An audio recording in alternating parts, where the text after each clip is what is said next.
Bienvenidos. This is a podcast that explores Latinx media and culture in its many forms. I am Dr. Rojo Robles. And I am Dr. Rebecca El Salois. And we are Latinx and Latin American Studies professors at Baruch College in New York City. In this podcast, we will analyze Latinx film, television, literature, art, and cultures. We will consider how these works are perceived, analyze them, and investigate the real-world reflections and implication of that work on Latinx cultures in the U.S. and beyond.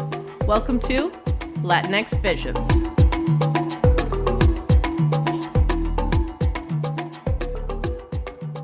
Welcome back to our second student episode this summer on Latinx Visions. As we mentioned last week, we're releasing content created by our Baruch College students over the past year. This week, the work comes from LTS 1003, Latin America, an Institutional and Cultural Survey, LTS 3085, Latinx Film and Media, LTS 3100, Latinx Communities in the U.S., and IDC 3001, People of New York. For these classes, we each offer students the option of completing a podcast episode for their final project. As we mentioned last week, other options might include a paper, a video, or a social media-based project, depending on the course. Since students are assigned to listen to podcasts throughout the semester, they grow accustomed to what they sound like, and this helps them plan out how they want to present their own research in this medium. For some of these students, creating a podcast was something they had never done before, and we're proud of them for stepping outside of their comfort zones and trying something new. At the end of the semester, we asked students who submitted their podcast episodes for permission to share their research on this platform. A handful of students granted us that permission. Their work is presented as they created it with very minimal editing for sound levels and similar such issues. We have not edited them for content. In this episode, we feature projects by LTS 1003 student Roxanna Escamilla, LTS 3100 student Diego Gonzalez, LTS 3085 students Matthew Queme and Emma Rose, and IDC 3001 students Tasia, Muskan, and Allyson, Triana. Roxanna's research focuses on Latinx identities, in particular that feeling of living in between cultures and not feeling as though you truly belong as an American or as a Latino. She uses the character of Chris from the Netflix series Gentefied to expand on this concept. Diego Gonzalez's work considers the changes that have taken place over the last several decades to the New York neighborhoods of the Lower East Side and Washington Heights due to gentrification.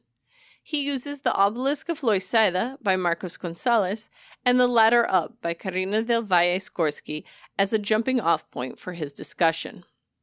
This will be followed by Matthew and Emma's project, which looks at the documentary Clínica de Migrantes by Maxim Pozdorovkin, and the book chapter Ground Zero from Carla Cornejo Villavicencio's book The Undocumented Americans, to discuss the connection between healthcare and labor issues faced by undocumented Latin Americans on the East Coast of the United States. The final segment by Tasia and Allyson also addresses Cornejo Villavicencio's chapter Ground Zero. They explore the struggles of exploitation faced by undocumented migrants during 9/11 in their project. Overall, these projects focus on themes of identity, gentrification, immigration, and exploitation. Let's give them a listen.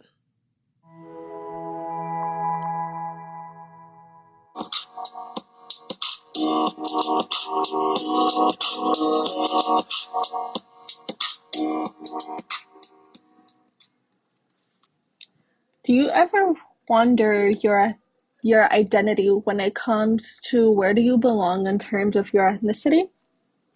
The show Gentefied, which is a Netflix show, there is a character who goes by the name Chris, who throughout the show struggles with his Latinx identity because people don't seem to appreciate him, especially his family.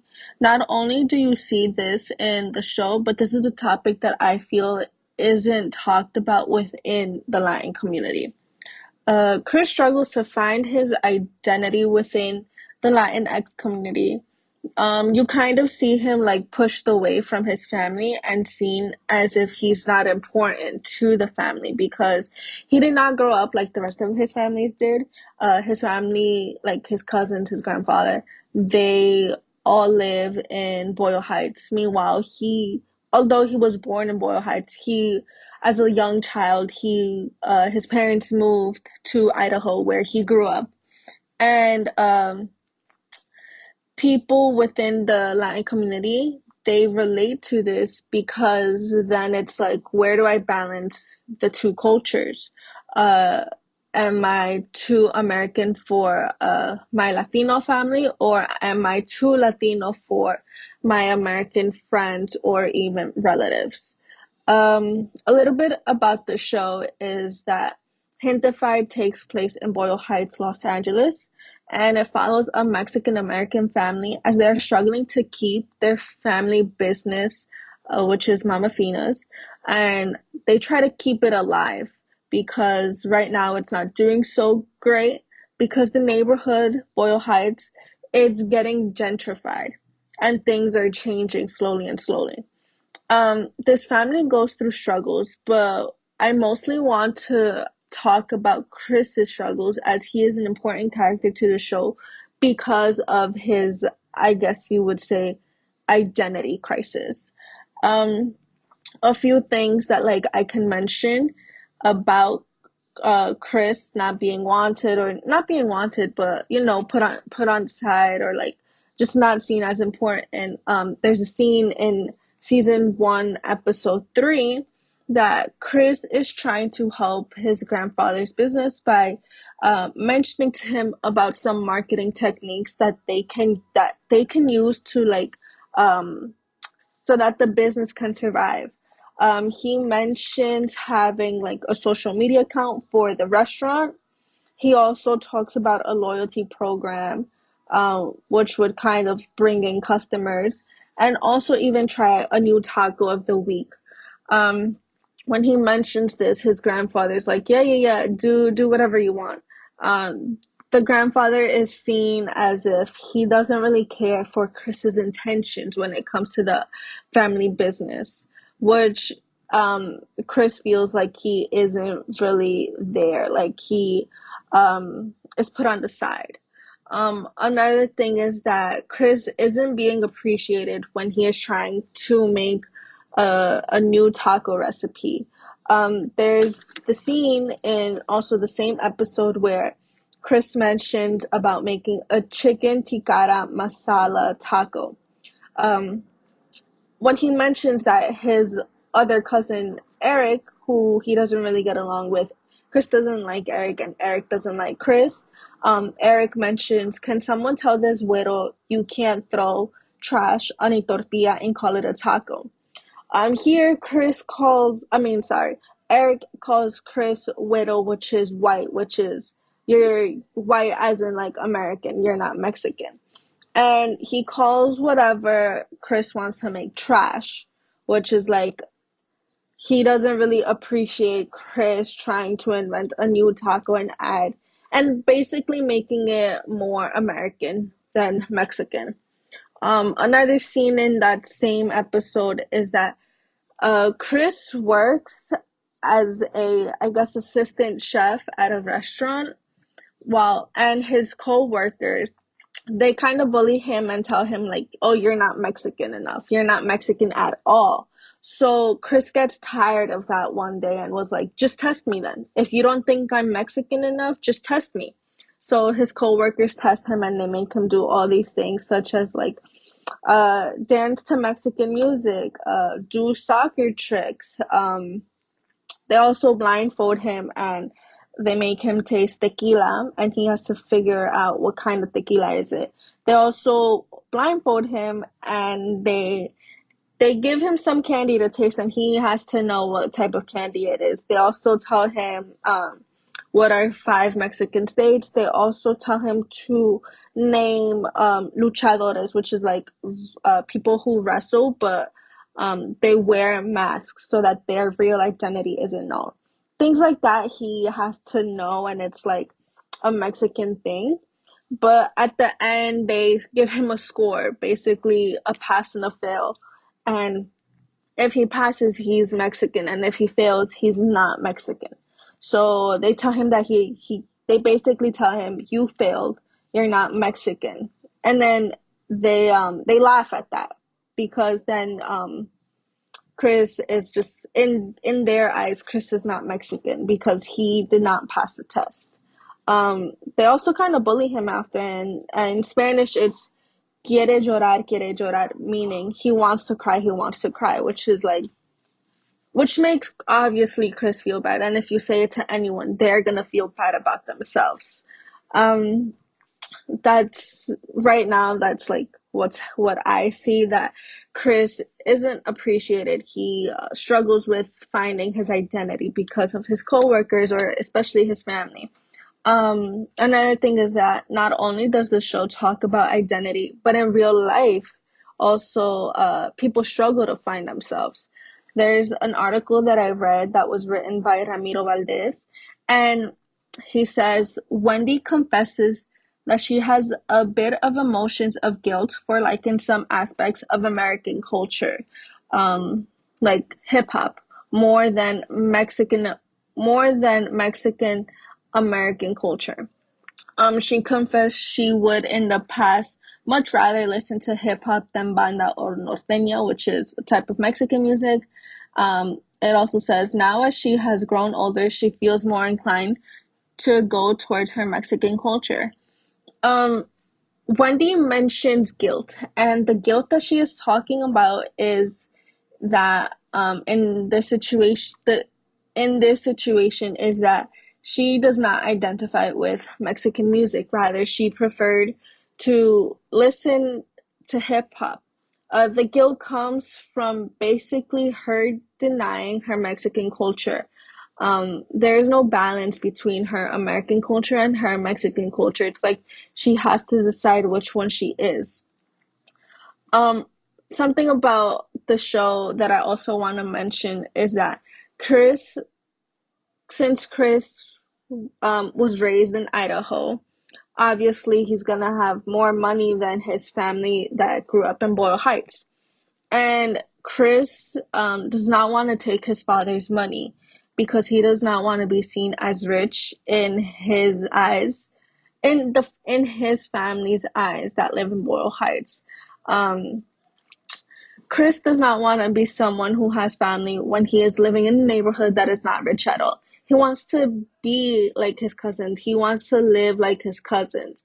And one of the things that Eric, especially his cousin Eric, he thinks like, why are you here if you have all this money? Like, leave, like, go somewhere else. We don't need you here in Boyle Heights. Like, that's kind of the rejection that Chris feels. Something else I want to mention is that in another article by Patricia Sanchez Connolly, she interviews Ashley, which she is Latina, and she mentions how this is directly from Ashley, and she says, I had a very difficult time defending myself because I was living a double life between boarding school and La Esperanza, which is a neighborhood in Los Angeles. I'm Latina, and yes, I like mango, but I play ice hockey and I listen to music that my friends never heard of. And you start to understand parts of yourself, part of your environment, and being yourself. You learn to compromise and not give up on who you are. I feel like Ashley makes a really great point of living a double life because she does go to a boarding school which is predominantly white, and she has to make friends somehow, and that somehow is balancing her identity. She mentions that she listens to music that her friends don't, or most likely never even heard of. So that's Ashley's way of being Latina rather than being American and playing ice hockey, as ice hockey, it is an American sport. And she mentions, yes, I like mango, which there she is accepting her Dominican culture, which I like because it's like you split both cultures in half. She balances her Dominican culture and then she balances her American culture. Yeah, that is something really important. Also, feeling out of place is another reason why people in the Latinx community question their identity. Um, same article from Patricia Sanchez Connolly. She mentions similar to other studies, my participants' perception of prejudice and discrimination on campus is the classroom affected their sense of belonging and their overall social experience. Having a sense of not belonging messes up people's mindset because it makes them seem like they're not worthy enough to interact with others. Makes them feel out of place, and that out of place makes them believe as if they're not accepted in that American in the American identity. Um, Something else that I want to mention that relates to what I just said um, from the show is that Chris has to decide if he wants to go to Paris and study culinary to become a chef, or does he want to stay in Boyle Heights to help his grandfather? Um, this all comes back to, is he abandoning his family to focus on himself? Is he abandoning um, his Mexican culture and just wants to focus on himself and basically his American dream?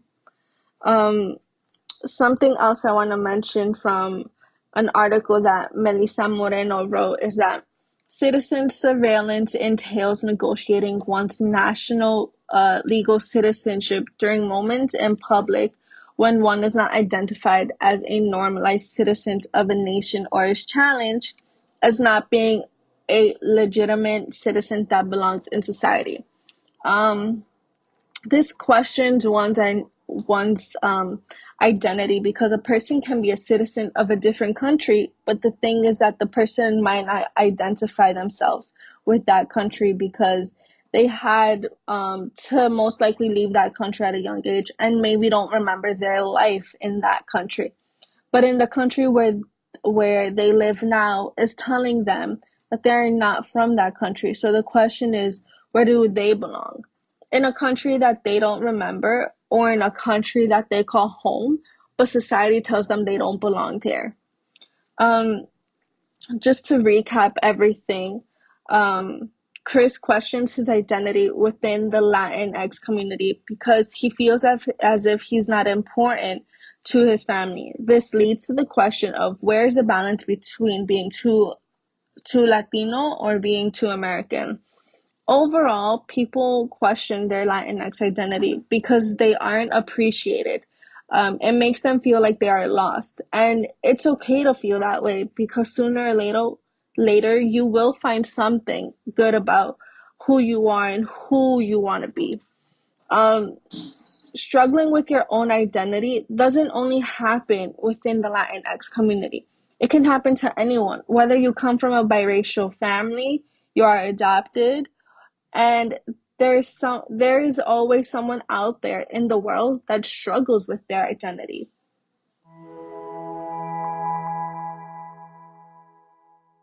Hi everyone. For my podcast today, I will be focusing on two pieces that we have looked in class.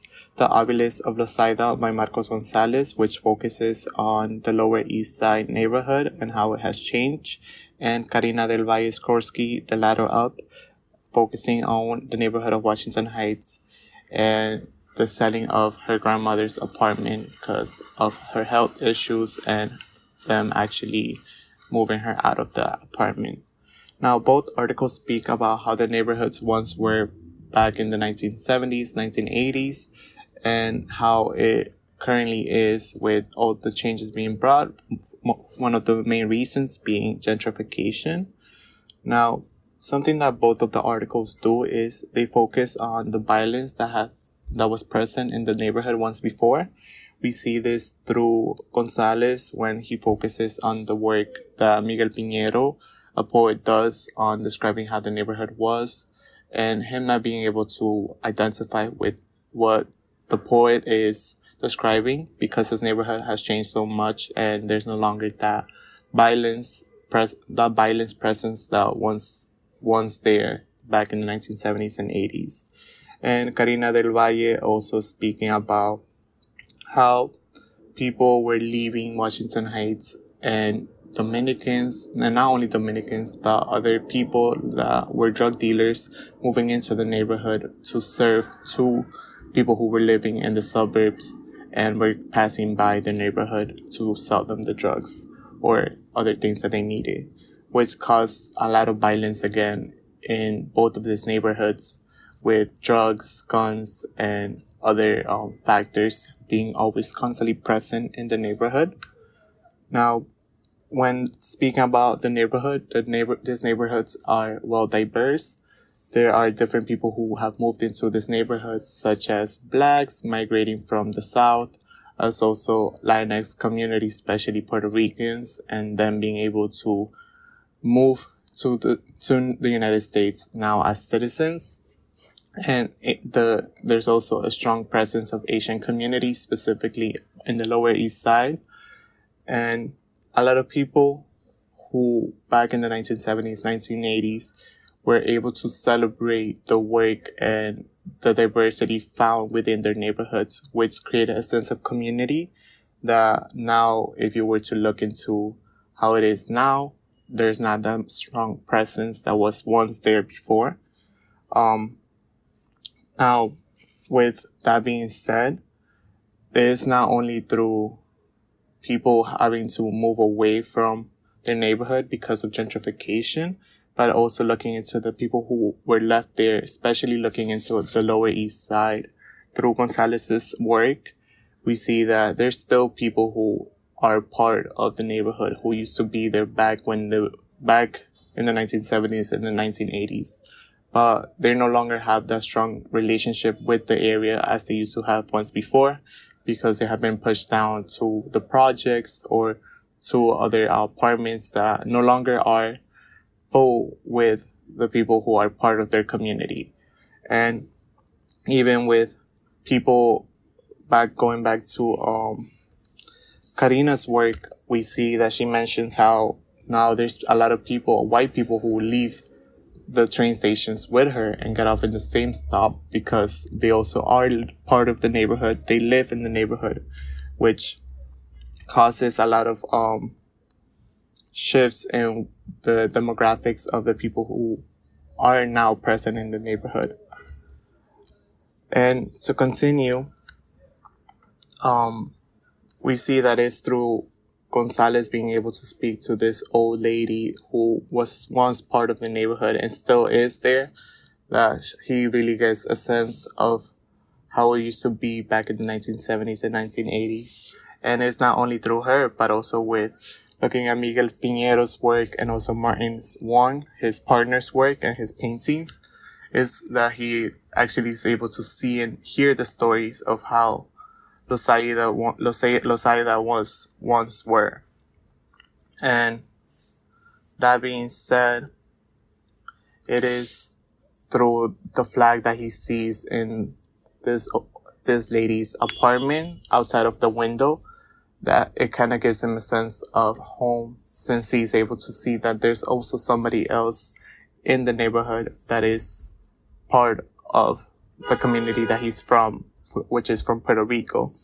And now going back to Carina's work, her grandmother was also Puerto Rican, and when she mentioned, or when she asked her about her wanting to move back and wanting to stay home, she doesn't refer to Washington Heights as her home, but instead she wants to go back to her island, to like Puerto Rico, which that's where she finds that it was most of her home. And even though she was able to make a home in Washington Heights specifically and be able to live in the area, she still does not relate that as a place in which she will call home, but instead, the diaspora not being her home and being kind of like a place in which she was able to prosper and be able to create another sense of home for her and herself and her family. And now, to conclude, minority communities are important in cities for people who are part of these communities to be able to feel a sense of belonging, especially since it is such a hard, different transition, having to move from another country into a big city in which there's a lot of diversity and there's a lot of different people. which could really be hard for people to be able to feel that they belong.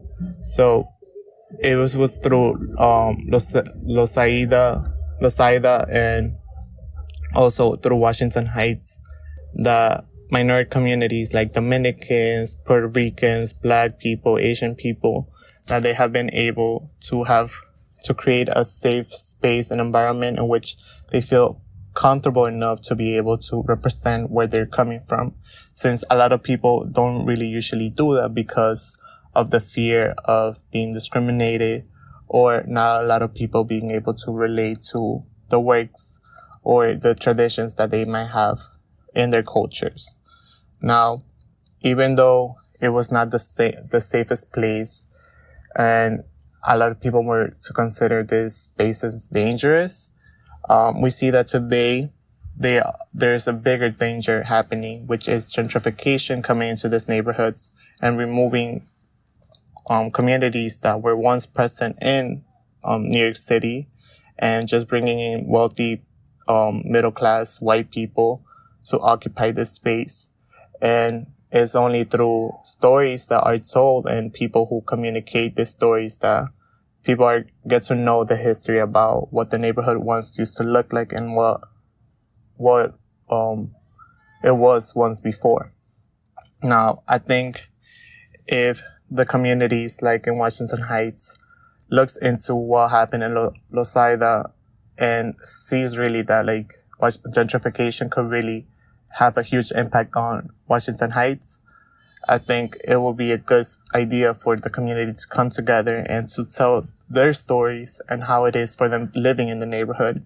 Because ultimately, I think in a couple 10 or 20 years, if nothing is done, Washington Heights is no longer going to be that predominant Dominican community.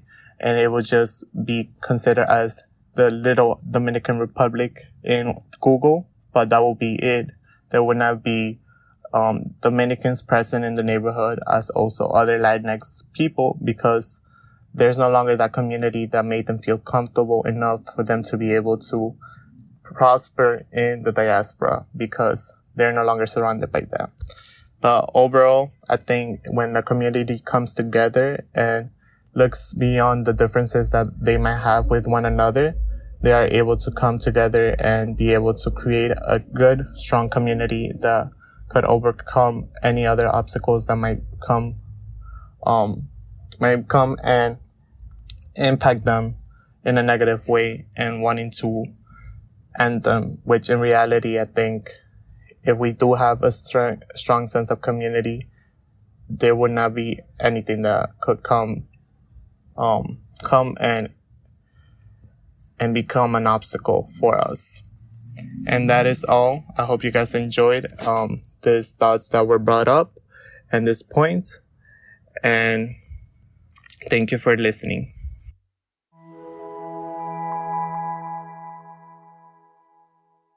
Hello everyone, welcome to the first episode of Be Kind Rewind. Today we're going to look at the documentary Clínica de Migrants by Maxim Poz-Dorovkin and the essay Ground Zero by Carla Conejo Villavicencio. Today we're going to be discussing the connection between healthcare and the labor issues experienced by undocumented Latin Americans in the U.S. East Coast region. I'm here with my co-host Emma Rose Roboano. Hi everybody. And I'm excited for you to join us today. I think you're going to learn a lot about these two things that you have brought to your attention.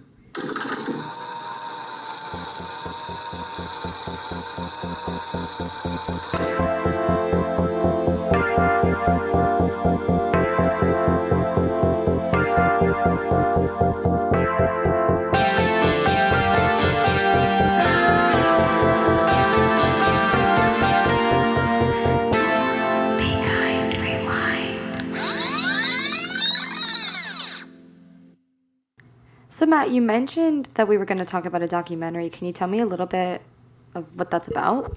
Yeah, so Clínica de Migrants is about a clinic that actually works for free. So the clinic's name is Puentes de Salud, which translate in English means health bridges. And it's a group of doctors, student doctors mostly, who work pro bono to help the Latin community because as of right now, for undocumented workers, it is not easy for them, or they cannot actually, for most times, cannot obtain healthcare insurance and usually do not go to emergency rooms or see doctors on the regular. So are you saying that a lot of undocumented workers are not even thought about in the Affordable Care Act? Yeah, that's actually precisely what I'm saying, is that they're such a population that is actually mostly ignored, that nobody really wants to help them. So is it common for this community to have to go to work even if they're sick? Yeah, unfortunately, due to a lot of undocumented Latin Americans, they are often living under the poverty line. As we see in the documentary, a lot of them cannot afford health insurance. So what ends up happening is, with the low pay that they get and the hours that they work, the excessive amount of hours that they work, they're often overworked and have a lot of these health issues.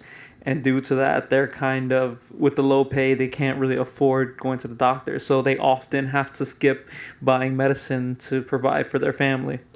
Yeah, and I mean, it's not just the adult population either. I mean, children too, right? A lot of pediatricians don't want to see children in their office if they don't have insurance. Yeah, that's another thing about the problem with the system that allows this community to go unnoticed. So you had mentioned earlier that a lot of the doctors work pro bono. Where is this clinic getting the money to fund itself? That's actually a good question. Well, see, what happens is they usually run on donations, which is a good thing. But since a lot of them are pro bono, they often have to do a fundraiser. So there's this one scene in the documentary that I think it's critical, and it's a kind of a transparent view of how people of higher or people of different wealth status kind of view people who are lower to them, and how they kind of view immigrant workers as not even people. There's a scene in the documentary that shows Steve Larson, the head doctor, meeting with local restaurant owners to ask for a donation, and since a lot of his patients work for them, and the majority of them feel that it's too much money to give up, which solidifies the idea that a lot of people in power treat undocumented workers very poorly and almost inhumane. That's really interesting. So I know that Puentes de Salud is in Texas, and I know the South can be very conservative, but what about the East Coast? Because the East Coast seems to be more liberal, so do these things still happen there? So actually, in this essay, in the book Undocumented American by Carla Conejo, we actually focus on a couple of stories written by or told from this perspective of people who've been affected by being the cleanup crew for 9/11.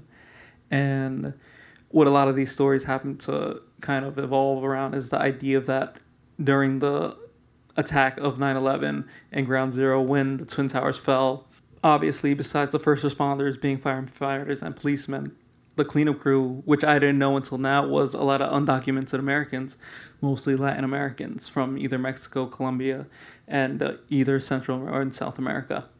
So what happened is, during the cleanup, they would be working in these really hazardous conditions filled with toxic waste, such as jet fuel, debris, dust, and it would have dire health consequences.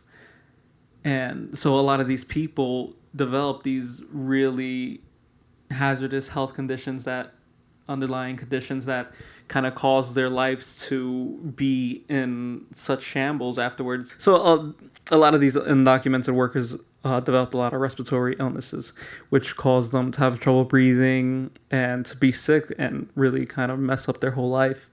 And the problem is that a lot of the new CARE Acts and the ground level relief funds and the people who've been affected who would actually benefit from these funds, the problem is the cutoff that they were supposed to start like having symptoms so that they could apply for the relief fund actually cut it off so soon. So it cut off, I think, at 2003, which it didn't allow them to reapply or anything. So a lot of these people didn't really start showing symptoms until later on in their life, but due to working at the hazardous conditions, and a lot of them couldn't apply for it. So it's kind of like, I know that they hammered it home in the documentary that we were seeing earlier, that the Latin community, especially undocumented workers, are often seen as not human and are kind of thrown under the bus when it comes down to healthcare.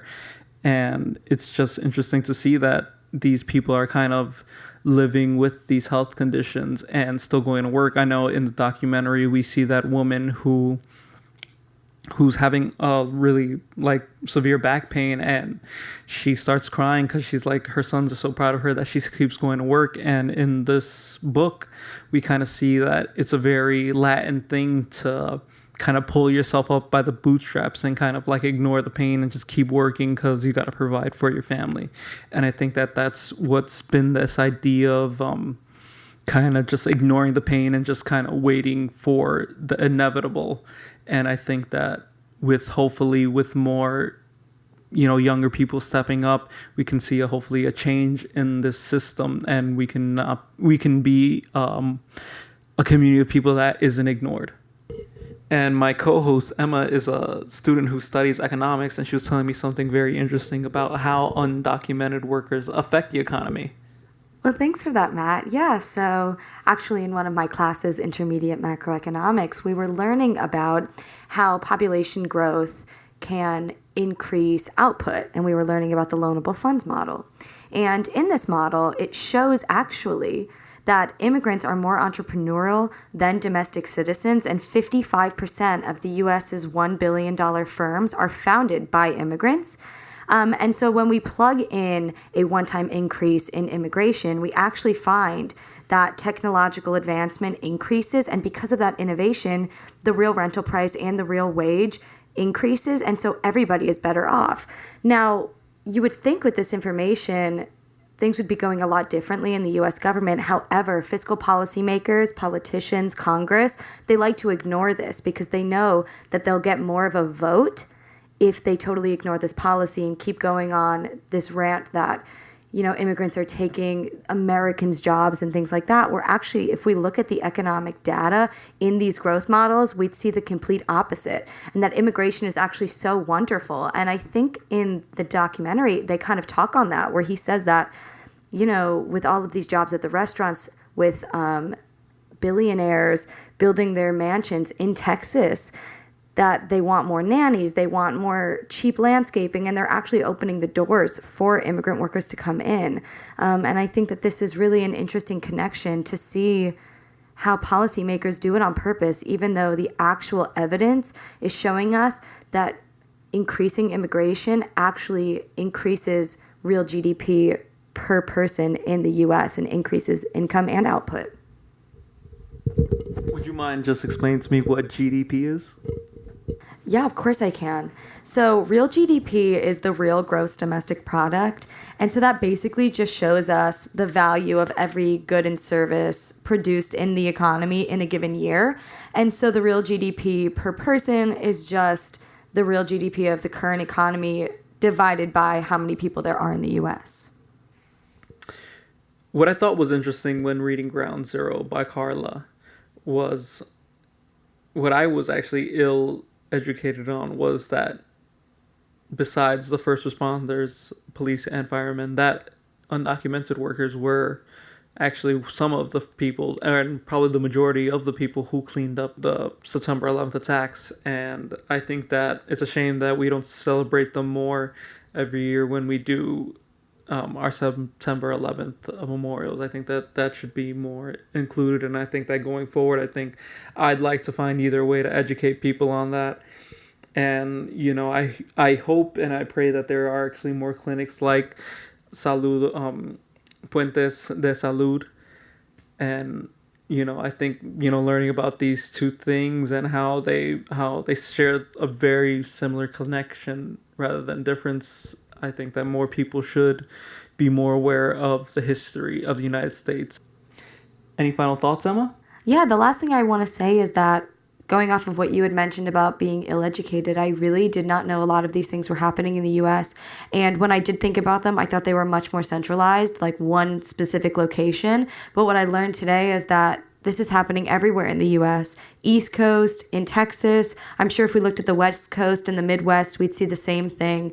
And I think a lot of people don't realize how widespread of an issue this is in the U.S., and we should definitely be bringing more representation and more education to this topic. I extremely agree, and I just want to say thank you again for joining the podcast for this episode. This has been episode 1 of Be Kind Rewind, and we'll hope to see you guys soon.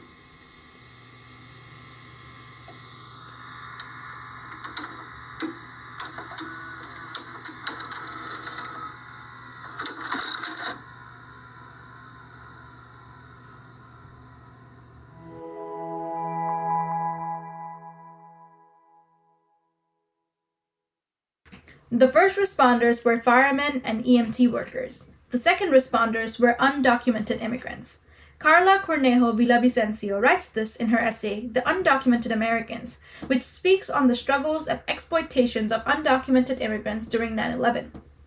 Good afternoon, this is Tasia. And I'm Ally. And today we'll be exploring New York City through the eyes of Villavicencio from the chapter Ground Zero, where she provides both personal and collective reactions to the city during 9/11 and its aftereffects. Carla Cornejo Villavicencio is the daughter of undocumented parents. Her views on New York City are molded not only by the horrifying experiences of her community, but also by her father's, who was directly affected by laws that were put into place to ostracize foreigners following 9/11. With this terrorist catastrophe leaving more than 2,000 people dead and thousands more injured, the fear for foreigners increased. As Villavicencio writes, quote, because the antithesis of an American is an immigrant, and because we could not be victims in the public eye, we became suspects, end quote. This led to programs like severe communities to be set in place. This affected Villavicencio directly, as her father lost his job as a taxi driver because the program restricted driver's licenses of those with no papers. As a child, this imprinted on her vision of the city as she witnessed her father, who was a pillar of strength in her life, crushed by this injustice. This personal hit to her family is the start of her exploration of the city through the eyes of undocumented immigrants. After her father lost his job, he started working as a delivery man, where he learned about the unfair treatment of undocumented cleanup workers who either passed away or were harmed. Villavicencio, having an interest in journalism, wanted to document the struggles of her community through interviewing her father's co-workers, which eventually led her to connect with larger support groups, which we will explore soon. Molded by these stories and her own experiences, Carla Cornejo Villavicencio views the city of New York as one that manipulated, used, and then abandoned her Latinx community after all the great sacrifices that they made for them. Let's talk a little more in depth about how Villavicencio connects the tragedy of 9/11 to the hypocrisy of the city's initial desperation for workers versus the unfair treatment of illegal immigrants who were there on the scene. In a support group run by social worker Lucero Gomez for undocumented Ground Zero immigrant workers, he spoke about how these immigrants started receiving phone calls, quote, from a very underground kind of network of people who were undocumented and needed work, end quote.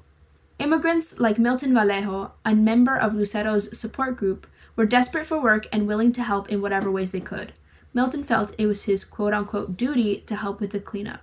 Yet, in a later conversation with Paloma, another member of the group, she told Villavicencio, quote, if they had put up a sign at the site listing what we would come to face, we wouldn't have gone in, end quote. Essentially, the dangers of this work were kept hidden from the immigrants to prevent a decline in helpers. Milton's job, for example, was to clean basements with only plastic grocery bags to protect his feet from the deep, dirty water. He wasn't even provided goggles, which would have helped with avoiding the dust. Even though there was a strong need for workers, undocumented immigrants were still treated unfairly, as seen through this lack of appropriate equipment for their tasks. These immigrant workers trusted their contractors and those in the chain of command to look out for them, but that trust was violated, and the workers were treated almost as if they were disposable, with little to no support and blatant disregard for their health and safety. Villavicencio did not stop at mentioning 9/11's immediate damage to just the location. It is also the reason for the decline in health for those who were exposed to the extremely dangerous conditions of the cleanup project.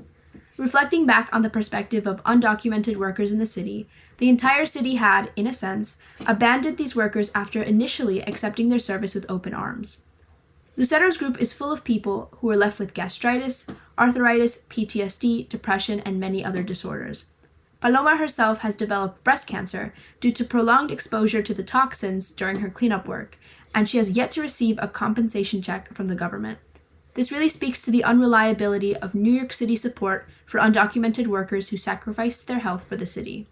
Paloma was in the same situation as thousands of other immigrant workers, where their undocumented status forced her to take on this dangerous job. The sacrifice she made for the city has now left her so ill that she is no longer able to work. And with no support from the government, her life has been put on a halt. What makes her situation worse is that Paloma's fear of ICE catching her also prevents her from seeking proper help from hospitals. By including Paloma's story of struggle and endless fear, Villavicencio continues to discuss the crippling aftermath of the selfless work of undocumented workers. Moving on, the Latinx community was not just affected physically by life-threatening diseases, but their mental health also deteriorated. Workers like Milton contemplated ending their lives due to severe PTSD. Villavicencio elaborates by saying, quote, "Their psychological symptoms are triggered by the smell of barbecue, by darkness, by any coverage of news of natural disasters," end quote. Not only that, but typical cultural stigmatization surrounding mental health and well-being makes seeking help only that much harder for the surviving undocumented Ground Zero workers. Villavicencio reflects that in her community, quote, "There is an ingrained idea that if you're sick, it is a weakness, a symptom of our internalized bootstraps mythology," end quote. This refers to an independence-driven cultural belief that exists in many Latinx communities. The undocumented, as well as immigrant workers of Ground Zero, refuse to seek help for their mental health for possibly one of many reasons. It could be that they were afraid of ICE like Paloma in terms of seeking professionals, or that they were afraid to be seen as weak, or they were just ashamed of the situation that they were in. In any case, Villavicencio tells the workers that they should not have to pretend with her, which only reflects the many ways that the city has failed them. This mistreatment and the city foregoing their responsibilities to these workers brings Villavicencio to reflect on the story of Milton's dearest friend, Rafael Hernandez. When Rafael heard of the tragic incident, he rushed to help. Rafael was a firefighter in Mexico, so when he showed the first responders his badge, they asked no questions and suited him up. Among his many great sacrifices for the victims of the crash, the most notable is of a pregnant woman whom he carried down 28 flights of stairs. After this, Rafael was at Ground Zero for months, and because of his undying dedication to helping, he had caused significant damage to his lungs. However, the city was less than grateful for his immense service. When Rafael passed from complications of his time at Ground Zero, he was wrongly declared as having died of alcoholism and obesity.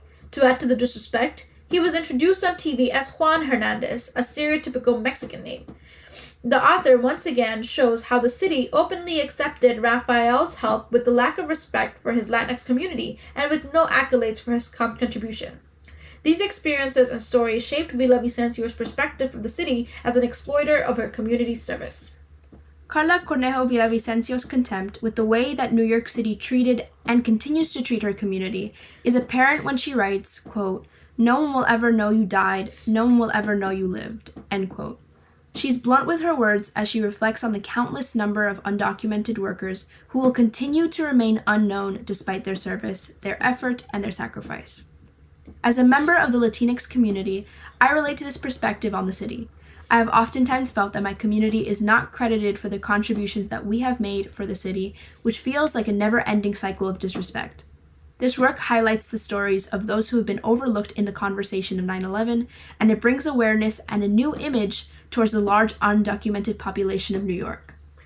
Although I personally was not aware of the overall presence of undocumented immigrant workers as well as the mistreatment of them, this essay has opened up my eyes to the horrific aftermath of 9/11 on the Latinx community.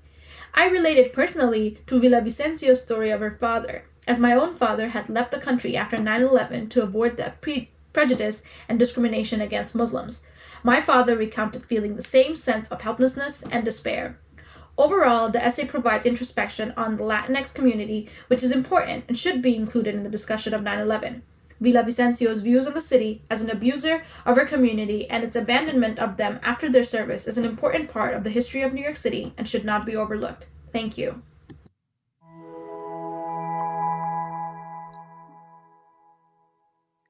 Thanks again to our students from both this week's and last week's episodes for sharing their work and contributing to these special episodes. As I mentioned in the previous episode, Rojo and I will be back with fresh episodes beginning in September. This season will be prioritizing queer Latinidades. In the meantime, let us know what you think. You can share your thoughts with us by reaching out to us on social media or by email. You can follow the podcast on Twitter and Instagram at Latinx Visions, and our email address is latinxvisions@gmail.com. Be sure to subscribe on Spotify, Stitcher, Apple Podcasts, Google Podcasts, or wherever else you get your podcasts. Share us with your friends, family, professors, fellow students, and if you have a moment, we would love it if you could leave a 5-star review on both Apple and Spotify. Thanks again for listening. Hasta la próxima.